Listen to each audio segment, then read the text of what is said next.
बंगाल की राजनीति में एक बार फिर सियासी पारा चढ़ गया है और इस बार वजह बने हैं तृणमूल कांग्रेस के राष्ट्रीय महासचिव और सांसद अभिषेक बैनर्जी। क्योंकि दक्षिण 24 परगना के सोनारपुर में जो हुआ उसने सिर्फ बंगाल ही नहीं बल्कि दिल्ली तक राजनीतिक हलचल पैदा कर दी है।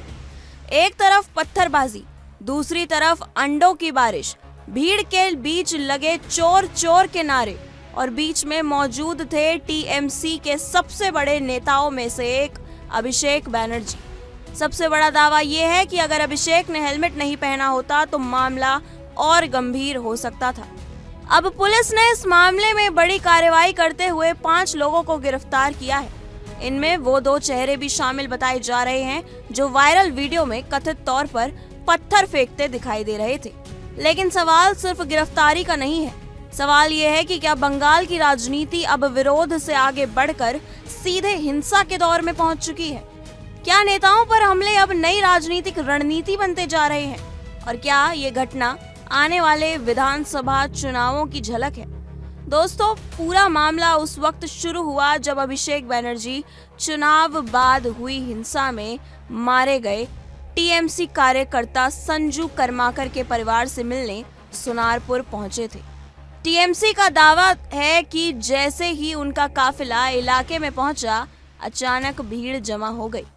पहले नारेबाजी हुई, फिर अंडे फेंके गए और उसके बाद पत्थर चलने लगे।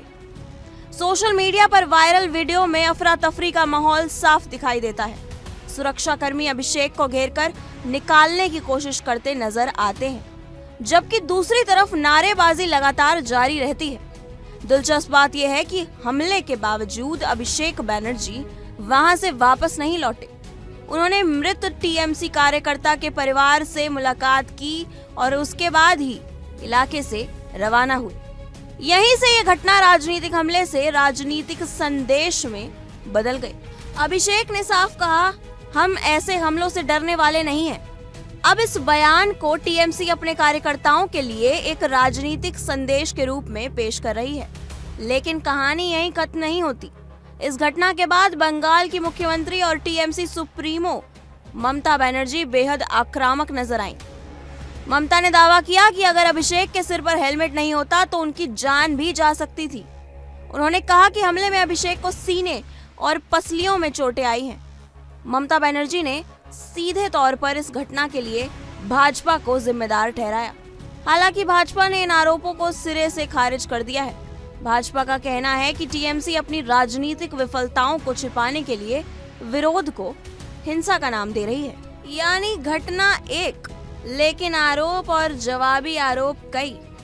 यही बंगाल की राजनीति की सबसे बड़ी पहचान भी बन चुकी है, जहां किसी भी घटना के बाद राजनीतिक लड़ाई सड़क से ज्यादा टीवी स्टूडियो और सोशल मीडिया पर लड़ी जाती है। लेकिन इस पूरे घटनाक्रम में एक और दिलचस्प मोड़ आया। ममता बनर्जी ने दावा किया कि कांग्रेस सांसद और लोकसभा में नेता विपक्ष राहुल गांधी ने उन्हें फोन किया। ममता के मुताबिक राहुल गांधी ने अभिषेक के इलाज के लिए हर संभव मदद की पेशकश की। उन्होंने यहाँ तक कहा कि जरूरत पड़े तो उन्हें हैदराबाद या किसी अन्य जगह बेहतर इलाज के लिए भेजा जा सकता है। ये बयान इसलिए भी महत्वपूर्ण है क्योंकि राष्ट्रीय राजनीति में कांग्रेस और टीएमसी के रिश्ते अक्सर उतार चढ़ाव से भरे रहे हैं। लेकिन जब किसी नेता पर हमला होता है तब राजनीतिक मतभेदों से ऊपर उठकर समर्थन के संदेश भी सामने आते हैं। अब सबसे बड़ा सवाल यह है कि आखिर इस हमले के पीछे कौन था? क्या ये स्वतः स्फूर्त विरोध था? क्या ये राजनीतिक रूप से संगठित प्रदर्शन था? या फिर हालात अचानक नियंत्रण से बाहर हो गए? इन सवालों के जवाब फिलहाल जांच एजेंसियों के पास है। पुलिस ने 5 लोगों को गिरफ्तार जरूर किया है, लेकिन जांच अभी भी जारी है। वायरल वीडियो खंगाले जा रहे हैं, स्थानीय लोगों से पूछताछ हो रही है और प्रशासन ये पता लगाने की कोशिश कर रहा है कि हिंसा की शुरुआत आखिर कैसे हुई। उधर टीएमसी ने इस घटना को बड़ा राजनीतिक मुद्दा बना दिया है। आज पार्टी राज्य भर में विरोध प्रदर्शन करने जा रही है। टीएमसी का कहना है कि लोकतंत्र में राजनीतिक मतभेद हो सकते हैं, लेकिन किसी निर्वाचित सांसद पर हमला किसी भी कीमत पर स्वीकार नहीं किया जा सकता। पार्टी इस घटना को लोकतंत्र पर हमला बता रही है तो दूसरी तरफ विपक्ष कह रहा है कि बंगाल में राजनीतिक हिंसा कोई नई बात नहीं है। विपक्ष का दावा है कि वर्षों से अलग अलग दलों के कार्यकर्ताओं ने और नेता हिंसा का शिकार होते रहे हैं। यानी अब बहस सिर्फ अभिषेक बैनर्जी पर हुए हमले तक सीमित नहीं रही, बल्कि बंगाल की पूरी राजनीतिक संस्कृति पर सवाल खड़े हो रहे हैं।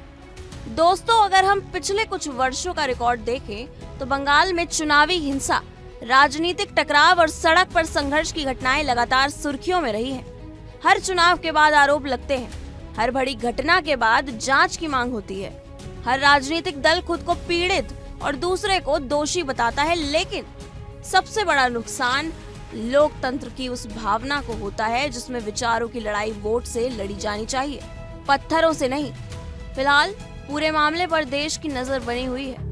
गिरफ्तारियां हो चुकी हैं, राजनीतिक बयानबाजी तेज हो चुकी है, टीएमसी सड़क पर उतरने जा रही है, भाजपा जवाबी हमला कर रही है और पुलिस जांच में जुटी हुई है। लेकिन असली सवाल अभी भी वही है। क्या बंगाल की राजनीति में संवाद की जगह टकराव ले चुका है? क्या विरोध का मतलब अब हिंसा बनता जा रहा है? और क्या आने वाले दिनों में ये मामला सिर्फ कानून व्यवस्था का मुद्दा रहेगा या फिर बंगाल की राजनीति का सबसे बड़ा चुनावी हथियार बन जाएगा? इन सवालों के जवाब आने वाले दिनों में मिलेंगे, लेकिन फिलहाल बंगाल की राजनीति में पत्थरबाजी की गूंज बहुत दूर तक सुनाई दे